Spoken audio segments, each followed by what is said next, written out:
আবার বছর কুড়ি পরে তার সাথে দেখা হয় যদি, আবার বছর কুড়ি পরে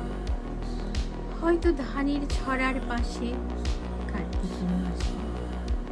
তখন সন্ধ্যার কাক ঘরে ফিরে, তখন ঘুমো। আবার বছর কুড়ি পরে তার সাথে দেখা হয় যদি, আবার বছর কুড়ি পরে হয়তো ধানের ছড়ার পাশে কার্তিকের মাসে, তখন সন্ধ্যার কাক ঘরে ফিরে, তখন সব কাশ উঠলাম মাঠের ভেতরে, হয়তো নাইকো ধান খেতে আর ব্যস্ততা নাই, হাসির নিরে পাখি নিরে